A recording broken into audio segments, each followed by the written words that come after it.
we're back. So Heath Slater, I don't mind him involved in Impact so much because with him, he's entertaining. Like he's at least funny. He's got a great personality, and he comes across as someone that you can really kind of, all right, not a great worker, but in the role he's in, I think he's fine.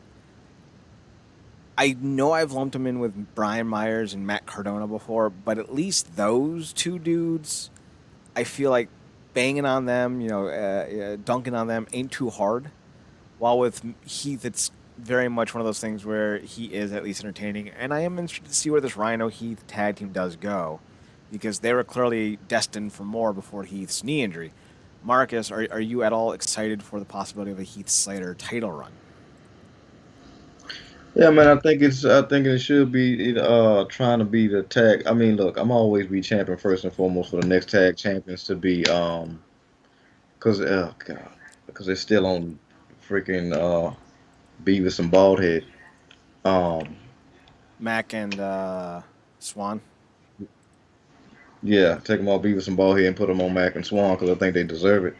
But I think obviously Ronald and Heath could be contenders. Because I don't really want to see Heath try to go after the world championship, and they just clearly are not gonna put Ronald back into that killer mindset that he used to be in. Mm-hmm. So if you compare them together and make it work, that's fine. Um, but yeah, I think that's where I go with it next. Have them feuding with Mac and Swan and see who be the next strap, and just I mean you could basically just strip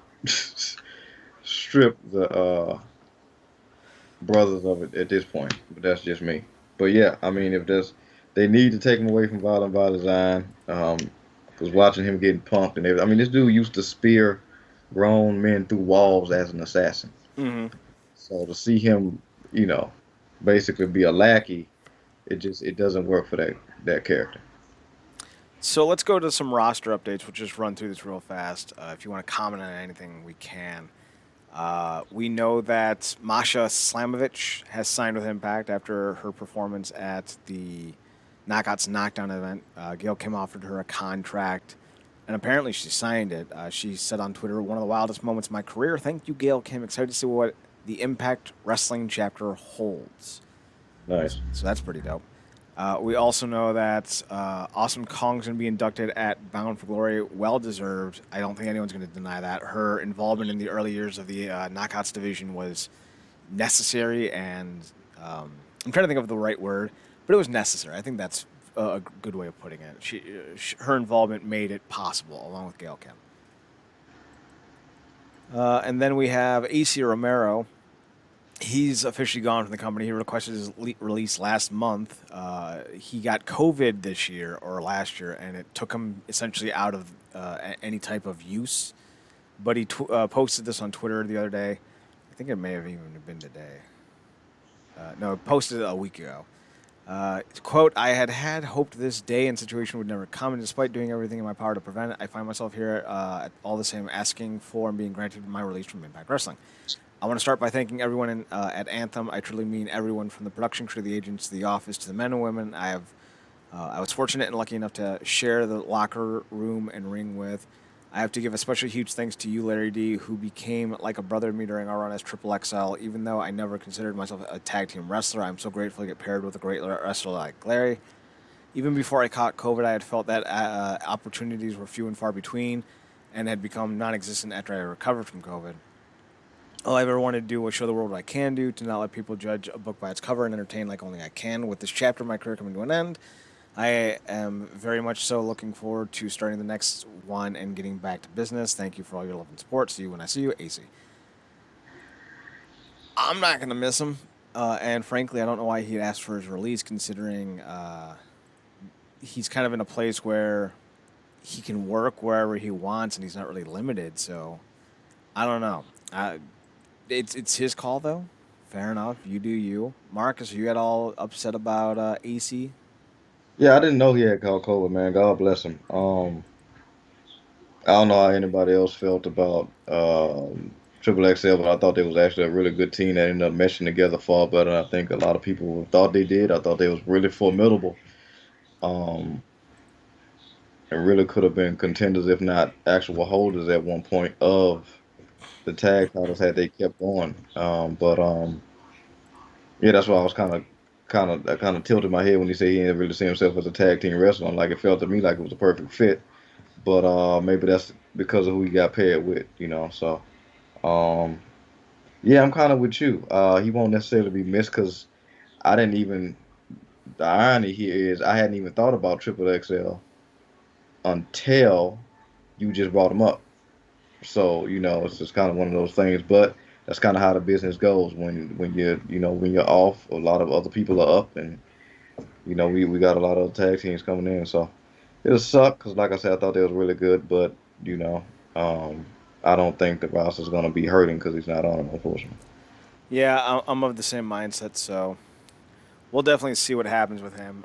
There is obviously some rumors circling around that the company will get a little bit bigger as Bray Wyatt and the former Braun Strowman, former Bray Wyatt as well, are linked to the company and maybe debuting in Impact come Bound for Glory. Braun Strowman, I think he's going by the Titan Titan Shear or something like that, is was apparently seen in a what was it, a Detroit bar, I think, or Detroit hotel bar meeting with Scott Demore. So pretty much confirms that, I guess. We'll see if it ends up happening. Saturday night's going to be a wicked night. Uh, Hopefully, I don't like either guy, but hopefully they both come in, and even Eric Redbeard, the former Eric Rowan, that'd be dope. Um, it'd give the company a lot of buzz, and that's what I want. I want the company to have buzz. So if it works, it works. But that takes us to one other thing before we get to Bound for Glory. Doc Gallows says that AJ Styles will probably come back to Impact at some point. Quote, well, I should say this was on the Impact Pro Press Pass Live call with the media. Gallows said, I'll say this. I don't know what the schedule is or what kind of surprises Impact Wrestling has in store for the Hall of Famer Bound for Glory. I would be very remiss if I didn't say that before AJ Styles hangs up the boots. I'm highly confident we'll see him in an Impact Wrestling ring at least one more time. Marcus, I gotta ask you, do you want to see AJ Styles wrestle in an Impact ring one more time? Yeah, and that's why it was kind of taking me a minute to roll through opponents for Minoru because it was the first one that rolled through my head when when that question came up because AJ Styles is the reason why I started watching Impact then TNA in the first place. So, to never see him there again, specifically when the company has vastly improved, both in front of and behind the camera, it would kind of suck. The beauty of this year has been that we've seen a lot of things come full circle with a lot of talent who used to be in Impact and were prominent, but kind of left on sour terms and kind of came back and been able to, you know, um, run that thing full circle, if you will. We've seen Matt Hardy, we've seen Kazarian now, we've seen Daniels, and other guys come through. I think somebody like Styles would be probably one of the best examples of that. Obviously, it feels like he's WWE for the rest of his career, but you never know. I wish somebody kind of ask him to see just how he feels about potentially closing that loop because that is his. Essentially, that was the first house that AJ Styles built, Mm-hmm. ironically. So, Not so wrong. yeah. Speaking of building houses, Bound for Glory is this Saturday, and we are guaranteed at least two new wrestlers. The Inspiration, Suffering Succotash. The former Iconics, Billy Lee and whatever the other one is. It's just like Billy, Jimmy and Billy Lee's. They're driving my mouth. Fight the might of the Iconics. Dan, dan, dan, dan, dan. So I don't know what their new names are. Peyton Royce and something or other. But I'm happy they're coming in because it's going to give the women's knockouts tag team division some depth. And while I hate this new title, I hate it with a burning, fiery passion because I hate intergender wrestling. I hate it so goddamn much. I like the idea of building up the knockouts division though, and I feel like even though the other one, not the one who's married, but the one who's not married and isn't a good wrestler, even though she's not a good wrestler, I feel like Peyton Royce, was that her name? Yeah, Billy Kay and Peyton Royce. Yeah, Okay, Billy Kay was one I wasn't a big fan of. Peyton Royce can go, and I like yeah, that.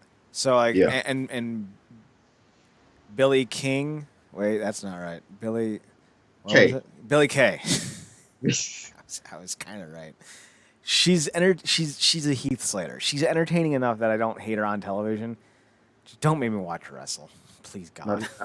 because this sounds oddly similar to how we probably both felt about Beautiful People. Yep. Don't let me watch Velvet Sky wrestle, please God. I don't want. I don't wanna. I don't wanna. But here's the card: Heath Slater and probably Rhino versus Violent by Design. Crazy Steve versus John Skyler versus Fallah Bob versus Jordan Grace versus two TBDs to be determined this week on Impact. The Call Your Shot Gauntlet. Deanna Prazo versus Mickey James for the Knockouts Championship. Trey Miguel versus Steve Macklin versus El Phantasmo for the X Division Championship. And Christian Cage versus Josh Alexander for the Impact World Championship. Hopefully, Moose and Morrissey versus Eddie Edwards and a mystery partner is announced. Because, god damn it, give me Davey Richards. Do it. This has to happen. The chat has been calling for this since 2019. I've been calling ever since Davey left wrestling. I was like, no, he's coming back. He's coming back. Like, every other week, he's coming back. He's coming back. He's coming back. uh, Do calling it. for this when the man was still married to Angelina Love. Yeah. Yeah. I think they were only married for like 6 months, too. Yikes. Do it. Do it. Do it. Do it. All right, Marcus, Violent by Design versus Heath and TBD. Who you got?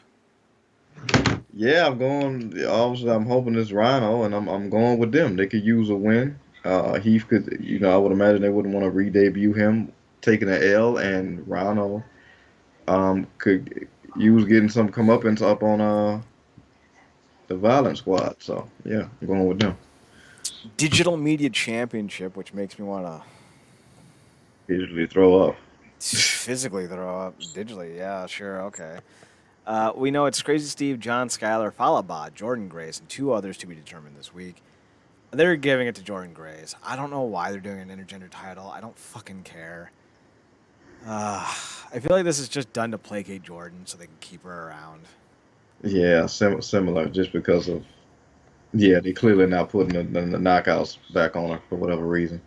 Um, I'm a bar guy in this scenario.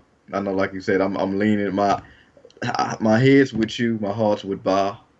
Oh yeah, Just my because, heart's with Bot too, or Steve, but yeah. yeah, oh Steve, you're right. I think both of them will be extremely entertaining with it. I think Jordan will just pose with it to death.